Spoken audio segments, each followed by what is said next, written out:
അശ്വതി നക്ഷത്രത്തിന് ഗോചരാൽ ചിന്തിക്കുമ്പോൾ അത്ര മോശപ്പെട്ട ഒരു സമയമാണെന്ന് പറയാനില്ല.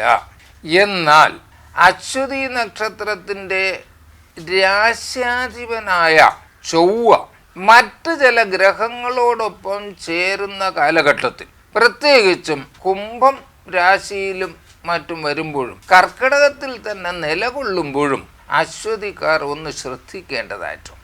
ആ സമയത്ത് അവിചാരിതമായ ചില മനപ്രയാസങ്ങൾക്കും ചില തടസ്സങ്ങൾക്കും കാരണങ്ങളുണ്ടാകും. ഒരു പിരിമുറുക്കം അശ്വതിക്കാർക്കും അതുപോലെ ഭരണിക്കാർക്കും, ഭരണിക്കും ഞാൻ ഈ അശ്വതിക്ക് പറഞ്ഞതുപോലെയൊക്കെ തന്നെയാണ് കൂറൊന്നായതുകൊണ്ട് സ്ഥിതിവിശേഷം. ഭരണിക്കാർക്കും കാർത്തികയിലെ മേടക്കൂറുകാർക്കും വ്യാഴം അനുകൂലമാണ്. വ്യാഴം അനുകൂലമായതിനാൽ സ്വാഭാവികമായും സാമ്പത്തികമായും വിദ്യാഭ്യാസപരമായും കുടുംബത്തിനകത്തും മംഗളകർമ്മങ്ങളും എല്ലാം നല്ല രീതിയിൽ ഏപ്രിലിന് ശേഷം നടക്കാനും അതിൽ സന്തോഷിക്കാനും അവസരം വരും. എന്നാൽ ഈ മേടക്കൂറുകാരായ അശ്വതിയും ഭരണിയും കാർത്തികയും ഒരു കാര്യം ശ്രദ്ധിക്കണം.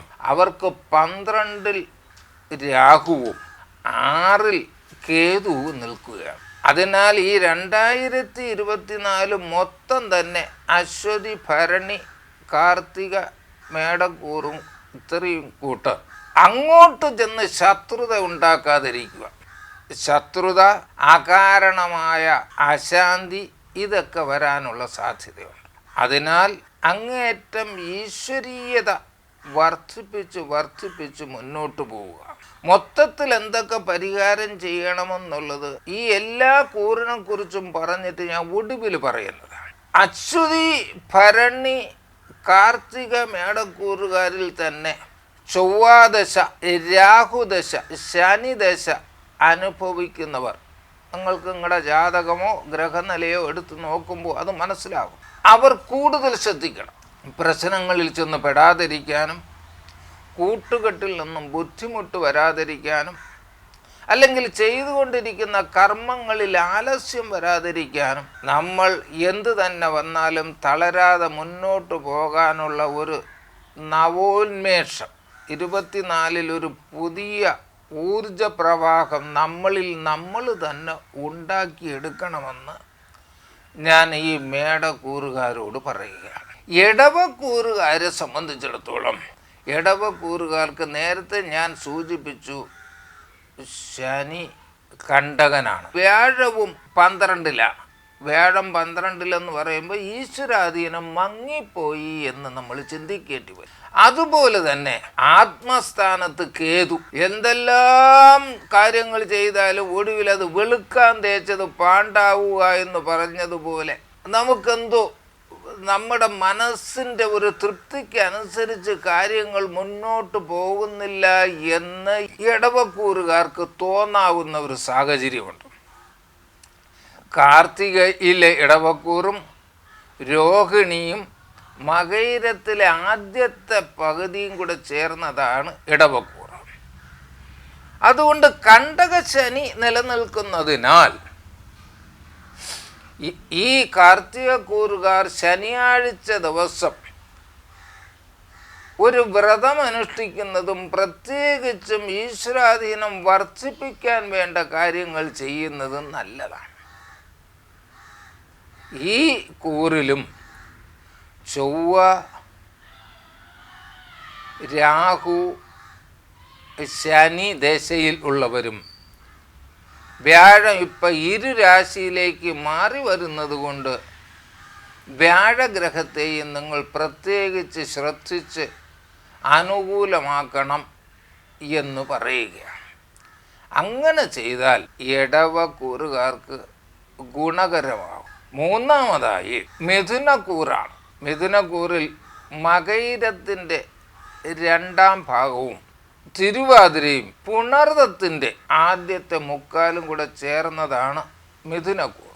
മിഥുനക്കൂറിനെ സംബന്ധിച്ചിടത്തോളം ഇപ്പോൾ ഗ്രഹങ്ങളെല്ലാം അനുകൂലമായി നിൽക്കുന്ന ഒരു സ്ഥിതിവിശേഷം. എന്നാൽ വ്യാഴം മറയുകയാണ്. വ്യാഴം 12-ലേക്ക് വരികയാണ്. എന്ന് പറഞ്ഞാൽ അവിചാരിതമായ ഈശ്വരാധീന കുറവ് ഉദ്യോഗമുള്ളവർ, പഠിക്കുന്നവർ, അതുപോലെ ഭൂമി വല്ലതും വാങ്ങുകയോ കൊടുക്കുകയോ ഒക്കെ ചെയ്യുന്ന, കെട്ടിടം വാങ്ങുക കൊടുക്കുകയൊക്കെ ചെയ്യുന്നവരും മറ്റുമൊക്കെ അത്തരം കാര്യങ്ങളിൽ കൂടുതൽ ശ്രദ്ധിക്കണം. കാരണം അവരുടെ ലാഭാധിപനും ഒപ്പം അവരുടെ ഋണാധിപനുമായ ചൊവ്വ ആ സമയത്തെല്ലാം ശത്രുരാശിയിലൂടെ സഞ്ചരിക്കുന്ന ഒരു സമയമാണ്. മിഥുനക്കൂറുകാരുടെ ധനരാശിയായ കർക്കടകത്തിൽ ബലമില്ലാതെ ചൊവ്വ നിൽക്കുകയും ആ ചൊവ്വ അവിടെ നിന്നുകൊണ്ട് ശനിയെ നോക്കുകയും ചെയ്യുമ്പോൾ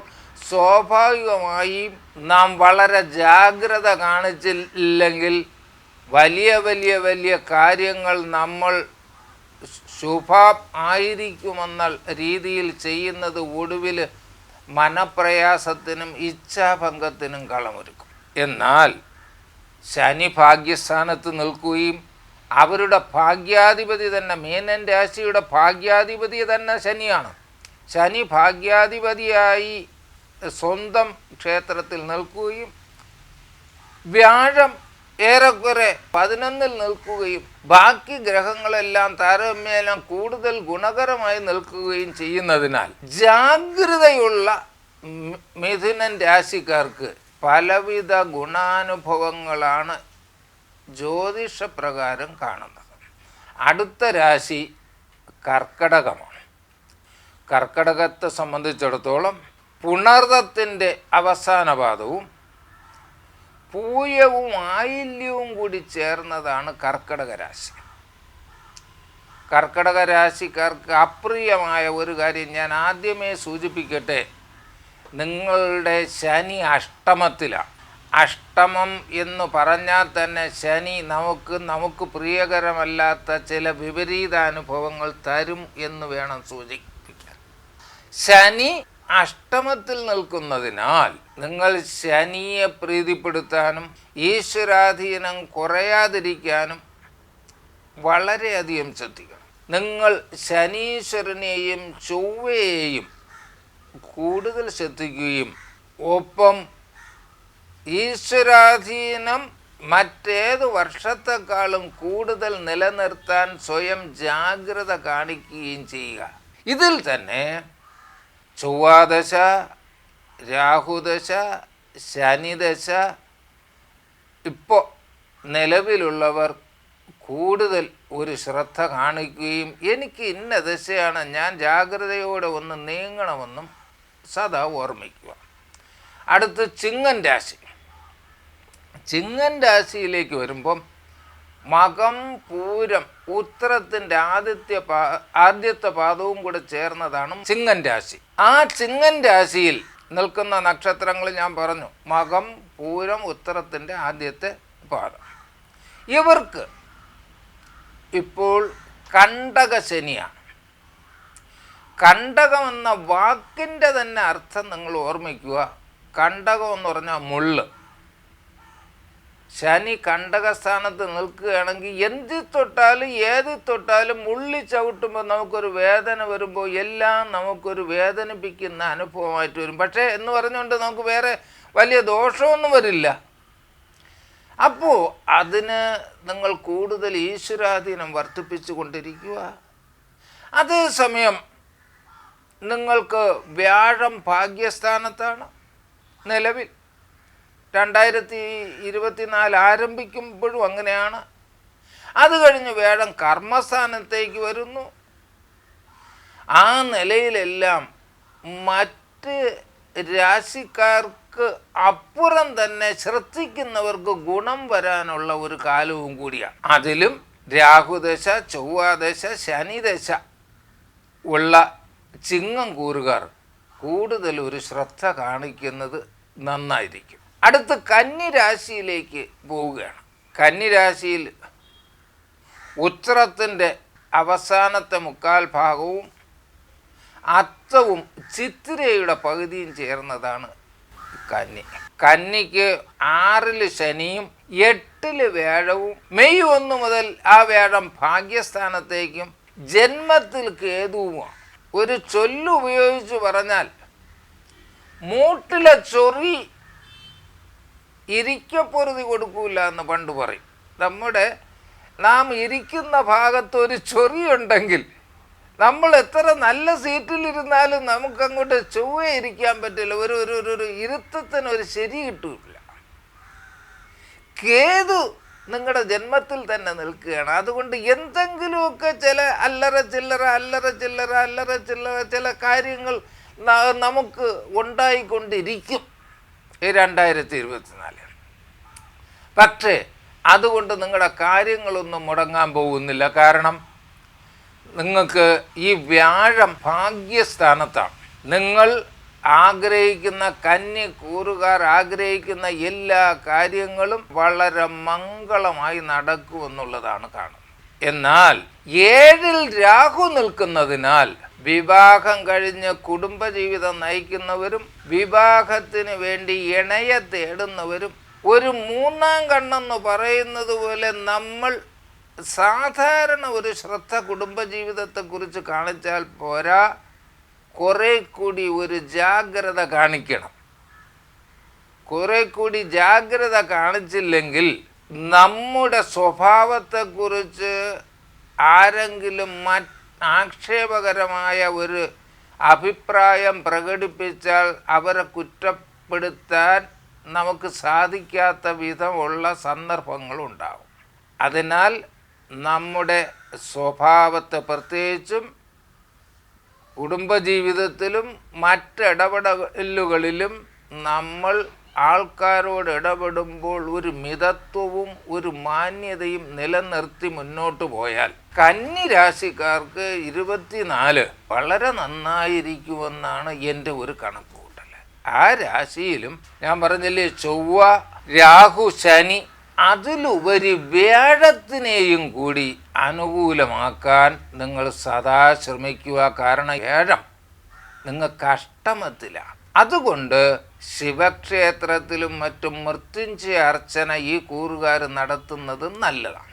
ഇനി തുലാം രാശിയിലേക്ക് കടക്കുമ്പോൾ ചിത്രയുടെ പകുതിയും ചോതിയും വിശാഖത്തിൻ്റെ ആദ്യത്തെ മുക്കാലും കൂടെ ചേർന്നതാണ് തുലാം. ഈ തുലാം രാശിക്കാർക്ക് ഇപ്പോൾ നിവർത്തി സ്ഥാനത്ത് അനുകൂലമായ സ്ഥിതിയിലാണ് വ്യാഴം നിൽക്കുന്നത്. എന്നാൽ മെയ് 1 മുതൽ ആ വ്യാഴം അനുകൂലമല്ലാതെ അഷ്ടമത്തിലേക്ക് മറയും. അഷ്ടമത്തിലേക്ക് മറയുക എന്ന് പറയുമ്പോൾ അർത്ഥം ഈശ്വരാധീനം മങ്ങി. അതേസമയം ശനിയാകട്ടെ 5-ലാണ് നിൽക്കുന്നത്. ശനി 5-ലാകുമ്പോൾ നമ്മളറിയാതെ ഒരു ആലസ്യം, സന്താനങ്ങളെക്കുറിച്ച് നമ്മുടെ 100% ആഗ്രഹങ്ങൾ നടന്നില്ലോ എന്ന ഒരു മനസ്സിലൊരു വൈകല്യം, ഇങ്ങനെയൊക്കെ വരാം. എന്നാലും ഈ 7-ലെ ശനി നമുക്ക് സർവ്വവിധ ഗുണങ്ങളും നിവർത്തി സ്ഥാനത്തല്ലേ. കാറ് വാങ്ങാനായാലും വീട് വാങ്ങാനായാലും ബിസിനസ്സിൻ്റെ പുരോഗതിക്കായാലും സാമ്പത്തിക ലാഭത്തിനായാലും എല്ലാം ഈ 7-ലെ വ്യാഴം അനുകൂലം ചെയ്യും. പക്ഷേ നിങ്ങൾ ആ വ്യാഴത്തെ അനുകൂലമാക്കാൻ വേണ്ട ഈശ്വരീയത വർദ്ധിപ്പിക്കണമെന്ന് മാത്രമേ ഉള്ളൂ. ഈ തുലാക്കൂറുകാർ പ്രാണബലത്തിനു വേണ്ടി മൃത്യുഞ്ജയ അർച്ചനയും കൂടി നടത്തുന്നത് നന്നായിരിക്കും. അതിനാൽ മറ്റ് രാശിക്കാരെക്കാളും താരതമ്യേന ഈശ്വരാധീനവും ജാഗ്രതയും കൂടുതൽ നിലനിർത്തേണ്ട ഒരു രാശിയാണ് തുലാം രാശി. ഇനി അടുത്ത വൃശ്ചികം രാശിയാണ്. വൃശ്ചികത്തിൽ വിശാഖത്തിൻ്റെ അവസാന പാദവും അനിഴവും കേട്ടയുമാണ്. ഈ വൃശ്ചികം രാശിക്കാർക്ക് ഇപ്പോൾ കണ്ടകശനിയാണ്. കണ്ടകശനി എന്ന് ഞാൻ നേരത്തെ 2-3 സ്ഥലത്ത് പറഞ്ഞു. കണ്ടകശനി എന്ന് പറയുമ്പോൾ നമ്മൾ ഏതിൽ തൊട്ടാലും നമുക്ക് ചില തരത്തിലുള്ള ബുദ്ധിമുട്ടും കാര്യങ്ങളും ഒക്കെ ഇങ്ങനെ വരുന്ന ഒരു സന്ദർഭമാണ്. വ്യാഴമാകട്ടെ അത്ര അനുകൂലമല്ലാത്ത 6-ലാണ്. അപ്പോൾ ഒരു ഭാഗത്ത് ഗുണവും വേറൊരു ഭാഗത്ത് വിപരീതവും നിൽക്കുന്ന ഒരു സമ്മിശ്ര ഫലമാണ് വൃശ്ചികൻ രാശിക്കാർക്കുള്ളത്. എങ്കിലും ഒരു കാര്യം എടുത്തു പറയാം. ചൊവ്വാദശ, രാഹുദശ, വ്യാഴദശ, ശനിദശ ഇത്രയും ദശകൾ അനുഭവിക്കുന്ന വൃശ്ചിക രാശിക്കാർ, അതായത് വിശാഖം അനിഴം കേട്ട നാളുകാർ, ഈശ്വരപ്രീതി വളരെ ശക്തമാക്കാൻ ശ്രദ്ധിക്കുക. വൃശ്ചികൻ രാശിയുടെ ജന്മാധിപതിയായ ചൊവ്വ അതിൻ്റെ നീചരാശിയായ കർക്കടകത്തിൽ നിൽക്കുകയാണ്. അത് വൃശ്ചികത്തിൻ്റെ ഭാഗ്യസ്ഥാനമാണ്. അതുകൊണ്ട് നിങ്ങളുടെ ഭാഗ്യവർദ്ധനവിനു വേണ്ടി എല്ലാ വെള്ളിയാഴ്ചയോ ചൊവ്വാഴ്ചയോ അവരവരുടെ നക്ഷത്രം തോറുമോ നിശ്ചയമായും ഭാഗ്യസൂക്ത പുഷ്പാഞ്ജലി നടത്തിക്കൊണ്ടേയിരിക്കണം. അങ്ങനെ വരുമ്പോൾ ഭാഗ്യത്തിനൊരു കുറവുമില്ലാതെ മുന്നോട്ട് പോകും. അടുത്തത് ധനുക്കൂറാണ്. ധനുക്കൂറിലുള്ള നക്ഷത്രങ്ങൾ മൂലം, പൂരാടം, ഉത്രാടത്തിൻ്റെ ആദ്യ ഭാഗം. ഇവർ ഒരു വലിയ വൈഷമ്യത്തിൻ്റെ കാലം കഴിഞ്ഞ് ഒരു പുതിയ വെളിച്ചത്തിൻ്റെ തീരത്തെത്തിയിരിക്കുകയാണ്. എന്ന് പറഞ്ഞാൽ ഈ രാശിക്കാർക്ക് മൊത്തത്തിൽ ഏഴരാണ്ട ശനി 2023 ജാനുവരി 17 തൽക്കാലത്തേക്ക് തീർന്നിരിക്കുകയാണ്. കഴിഞ്ഞ 7.5 വർഷം ഇതിൽ ചിലരെങ്കിലും മൂക്കുകൊണ്ട് ഇക്ഷ എഴുതുക എന്നൊക്കെ പറയുന്നത് പോലെ കുറച്ച് ബുദ്ധിമുട്ടിയിരിക്കാം. നിങ്ങളുടെ സർവ്വവിധ ബുദ്ധിമുട്ടുകളും മാറാൻ പോവുകയാണ്. ഇനി വർക്ക് ആൻഡ് വിൻ, നിങ്ങൾ മുന്നോട്ട് നീങ്ങുക, വർക്ക് ചെയ്യുക. നിങ്ങളുടെ ദശയ്ക്കനുസരിച്ച് നിങ്ങൾ ഈശ്വരാധീനം വർദ്ധിപ്പിക്കുക. പക്ഷേ നിങ്ങളുടെ ജന്മാധിപനായ വ്യാഴം 6ലേക്ക് വരികയാണ്.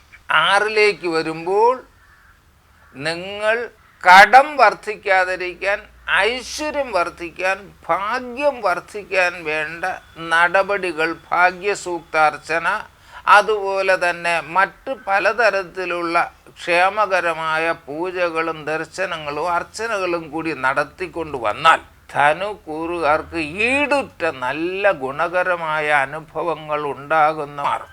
അടുത്ത രാശി മകരമാണ്. ഉത്രാടത്തിൻ്റെ അവസാനത്തെ മുക്കാല്, തിരുവോണവും അവിട്ടത്തിൻ്റെ ആദ്യത്തെ പകുതിയും കൂടെ ചേർന്നതാണ് മകരക്കൂർ. ഞാൻ ആദ്യമേ ഈ ടോക്കിൻ്റെ ആദ്യമേ സൂചിപ്പിച്ചു, ഇവർ ഏഴരാണ്ട ശനിയിലാണ്. ഇത് മുതൽ മീനൻ രാശി വരെ ഉള്ളവർ ശ്രദ്ധിക്കാനാണ് ഒരു ചൊല്ല് ഞാൻ പറയുകയാണ്. ഏഴരാണ്ടനിൽ ഇരക്കാത്തവരുമില്ല എന്ന് പറയും. എന്ന് പറഞ്ഞാൽ അതൊരു അതിശോക്തിയാണെന്ന് വെച്ചോളണം. 7.5 ശനിയിൽ ആരായാലും കുറച്ച് ക്ലേശിക്കും. അപ്പോൾ ക്ലേശം ഇല്ല എന്ന് നമ്മൾ പറയുന്നത് രാത്രി വെളിച്ചമുണ്ടെന്ന് പറയും പോലെയാണ്. വെളിച്ചം രാത്രി ഉള്ളത് സൂര്യ വെളിച്ചമല്ല. അതുപോലെ ഏഴാണ്ടനിൽ ഗുണം വന്നാലും ശരിയായ ഗുണമായി അത് നിലനിൽക്കണമെന്നില്ല, താൽക്കാലികമായി പോകും. അതുകൊണ്ട് ഏഴരാണ്ട ശനി ആയതുകൊണ്ട് ഈശ്വരാധീനം വളരെയധികം വർദ്ധിപ്പിക്കണം. ഈ ഏഴരാണ്ട ശനി അനുഭവിക്കുന്ന ഉത്രാടം, അതുപോലെ തിരുവോണം, അവിട്ട നാളുകാരിൽ ചൊവ്വ, രാഹു, ശനി അനുഭവിക്കുന്ന ആൾക്കാർ, ആ ദശയിൽ നിൽക്കുന്നവർ നല്ല രീതിയിൽ ഈശ്വരാധീനം വർദ്ധിപ്പിച്ചുകൊണ്ടേയിരിക്കണം.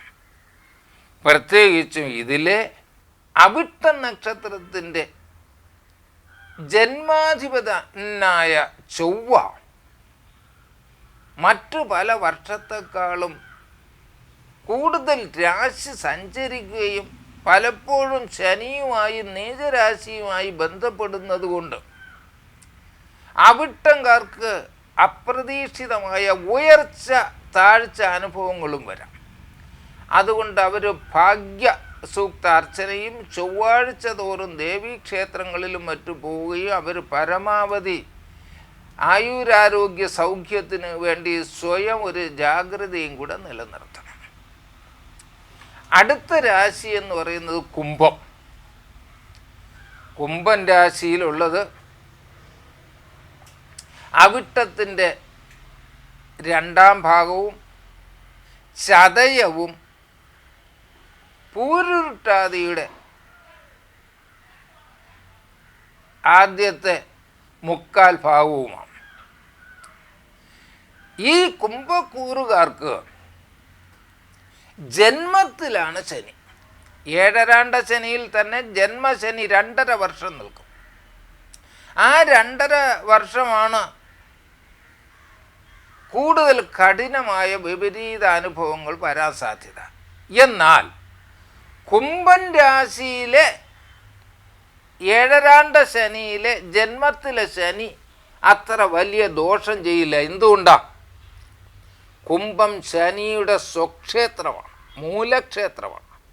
അതുകൊണ്ട് തന്നെ പൊതുവിൽ ഏഴരാണ്ട ശനിയും ഏഴരാണ്ട ശനിയിൽ തന്നെ ജന്മശനിയും ഈ അവിട്ടത്തെയും ചതയത്തെയും പൂരുരുട്ടാതിയെയും പൂരുരുട്ടാതിയിലെ കുംഭക്കൂറിനെയും അധികം ദോഷപ്പെടുത്തില്ല. എന്നാലും ഈശ്വരാധീനം വർദ്ധിപ്പിക്കാൻ ശ്രദ്ധിക്കണം. കാരണം കുംഭക്കൂറുകാർക്ക് 2-ൽ രാഹുവും 8-ൽ കേതുവും നിൽക്കുകയാണ്. അതിനാൽ യാത്ര ചെയ്യുമ്പോഴും വാഹനം ഓടിക്കുമ്പോഴും പണം കൊടുക്കുമ്പോഴും പണം വാങ്ങുമ്പോഴും ഓഫീസുകളിൽ നമ്മൾ വർക്ക് ചെയ്യുമ്പോഴുമെല്ലാം, അല്ലെങ്കിൽ പഠിക്കുന്ന വിദ്യാർത്ഥികളാണെങ്കിൽ പഠിത്ത കാര്യത്തിലും കൂട്ടുകെട്ട് കൂടുന്നവരാണെങ്കിൽ അതിലുമെല്ലാം മുൻ വർഷത്തെക്കാളും ഒരു ജാഗ്രത എടുക്കണം. സ്വയം ഒരു ജാഗ്രതയുണ്ടെങ്കിൽ നിങ്ങൾക്ക് ഗുണമായിരിക്കും കൂടുതൽ വരുന്നത്. എന്ന് പറഞ്ഞാൽ നിങ്ങൾ മനസ്സിൽ പോലും ചിന്തിക്കാതെ പുതിയ ഭവനമോ അല്ലെങ്കിൽ നിലവിലുള്ള ഭവനം നന്നാക്കലോ പുതിയ വാഹനമോ പുതിയ സാമ്പത്തിക സ്രോതസ്സോ പലവിധ ഗുണാനുഭവങ്ങൾ ജോലിയോ എല്ലാം ഉണ്ടാകാം. അതിനാൽ ഏഴരാണ്ടനാണ് ജന്മത്തിലാണ് ശനിയെങ്കിലും കുംഭക്കൂറുകാർ ഒന്ന് ഓർക്കുക, നിങ്ങൾ നിങ്ങളെ ശ്രദ്ധിച്ച് പരിപാലിച്ച് മുന്നോട്ട് പോയാൽ ദോഷത്തെക്കാളും ഗുണമായിരിക്കും ഉണ്ടാകുന്നത്.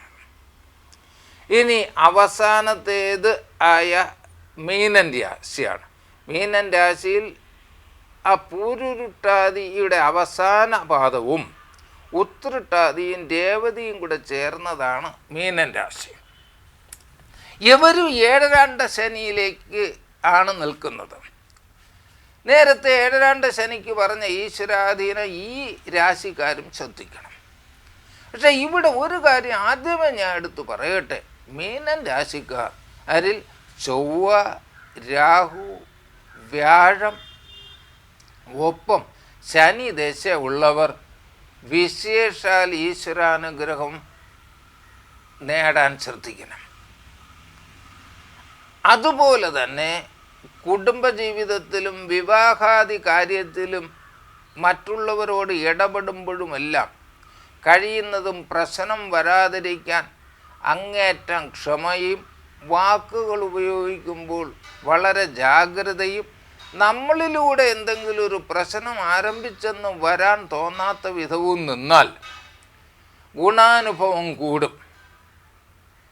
പ്രത്യേകിച്ചും മീനൻ രാശിക്കാർക്ക് ഭൂമി ലാഭം, പരമ്പരാഗതമായ സ്വത്തിൻ്റെ ലാഭം, ജോലിയിൽ പ്രമോഷൻ തുടങ്ങിയുള്ളതെല്ലാം ഏപ്രിൽ 30-നകത്ത് വിദ്യാർത്ഥികൾക്കാണെങ്കിൽ പുതിയ നല്ല അഡ്മിഷൻ മാർക്ക് ഇതെല്ലാം ഏപ്രിൽ 30-നകത്ത് ഉണ്ടാകും.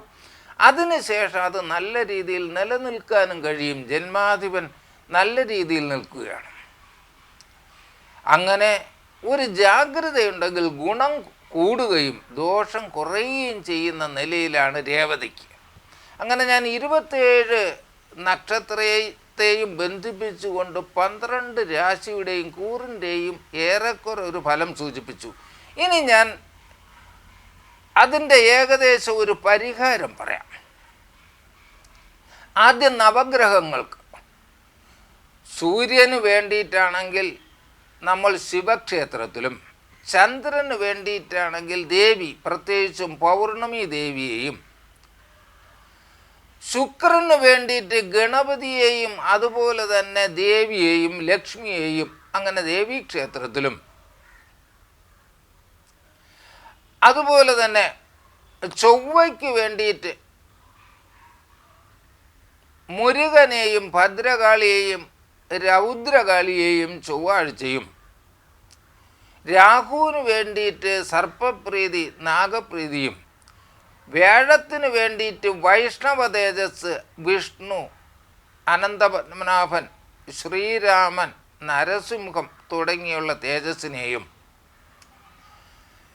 ശനിക്ക് വേണ്ടിയിട്ട് നേരത്തെ സൂചിപ്പിച്ചതുപോലെ ശാസ്താവ്, അയ്യപ്പൻ, ആഞ്ജനേയൻ, അതുപോലെ തന്നെ ത്രയോദശി ശിവൻ, ഇങ്ങനെ ഉള്ള ഭജനവും ശനിയാഴ്ച വ്രതവും നീരാജനവും മറ്റുള്ള ക്ഷേത്രങ്ങളിലാണെങ്കിൽ നെയ് ദീപവും ഭാഗ്യസൂക്താർച്ചനയും മറ്റ് അർച്ചനകളും എല്ലാം ചെയ്യാം. ബുധന് വേണ്ടിയിട്ടാണെങ്കിൽ ശ്രീകൃഷ്ണസ്വാമി ക്ഷേത്രത്തിലും മൂകാംബിക തുടങ്ങിയുള്ള ക്ഷേത്രത്തിലും അർച്ചനയും ഭാഗ്യസൂക്തവും എല്ലാം ചെയ്യാവുന്നതാണ്.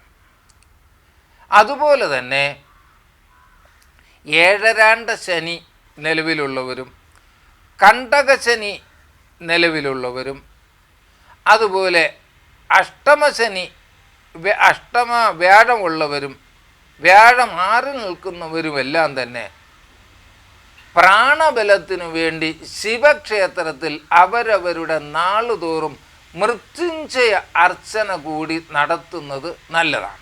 കാലാകാലമായി ആയിരക്കണക്കിന് ആൾക്കാർ ചോദിക്കുന്ന ഒരു ചോദ്യമുണ്ട്, ഇതൊന്നും ചെയ്തില്ലെങ്കിൽ മനുഷ്യന് വല്ല കുഴപ്പവും വരുമോ? അയ്യോ, ഒരു കുഴപ്പവും വരാനില്ല.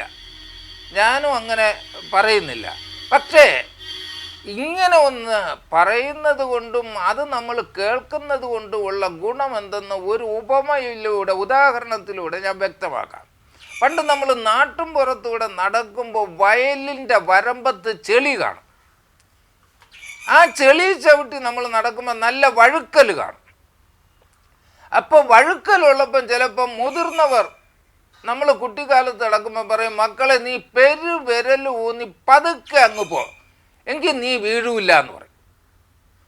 നമ്മൾ ആ വഴുക്കലുള്ള ചെളിയുള്ള വരമ്പത്തൂടെ നമ്മുടെ കാലിൻ്റെ പെരുവിരൽ ഊന്നി പതുക്കെ പതുക്കെ നടക്കുകയാണെങ്കിൽ ഒരു കുഴപ്പവും ഇല്ലാതെ നമ്മൾ അക്കരെ എത്തും. എനിക്കിപ്പോൾ ഒന്നും ഊന്നാനൊന്നും പറ്റില്ല, എന്നാൽ വീഴുന്ന കാണട്ടെന്ന് പറഞ്ഞ് നമ്മൾ സാധാരണ നടക്കുന്ന വേഗതയിൽ നമ്മൾ ജാഗ്രതയില്ലാതെ നമ്മളങ്ങ് സാധാരണ പോലെ നടക്കുകയാണെങ്കിൽ ചിലപ്പോൾ നമ്മൾ വീഴുമെന്ന് മാത്രമല്ല, ദേഹം മുഴുവൻ ചെളിയുമാവും. അപ്പോൾ ഈ ഫലപ്രവചനം കൊണ്ട് ശ്രോതാക്കളെ സഹായിക്കാൻ ഒരു ജ്യോത്സ്യന് കഴിയുന്നത് എന്തെന്ന് പറഞ്ഞാൽ, വഴുക്കലുള്ള വരമ്പത്ത് നടക്കുമ്പോൾ പെരുവിരലൂന്നി പതുക്കെ നടക്കുക എന്ന് പറയും പോലെ ശ്രദ്ധിക്കേണ്ടടുത്ത് ശ്രദ്ധിച്ചും ജാഗ്രത കാണിക്കേണ്ടടുത്ത് ജാഗ്രത കാണിക്കും, വേഗത കുറയ്ക്കേണ്ടടുത്ത് വേഗത കുറച്ചും ക്ഷമ കാണിക്കേണ്ടടുത്ത് ക്ഷമ കാണിച്ചും നമ്മൾ മുന്നോട്ട് പോയാൽ നമ്മൾ വീഴാതെ മുന്നോട്ട് പോവുകയും തീരത്ത് നമ്മൾ ഒരു കുഴപ്പവുമില്ലാതെ ഒരു ചെളിയും പൊടിയും പിടിക്കാതെ എത്തിച്ചേരുകയും ചെയ്യും. ഇതാണ് ഒരു പ്രവചനത്തിലൂടെ ചെയ്യാൻ കഴിയുന്നത്. ഇതിനപ്പുറം ആരും പ്രതീക്ഷിക്കണ്ട. ഈ ജാഗ്രത തന്നെ ഒരു വലിയ സഹായമാണ്. നന്ദി, നമസ്കാരം. ശുഭമസ്തു, ശുഭമസ്തു, ശുഭമസ്തു.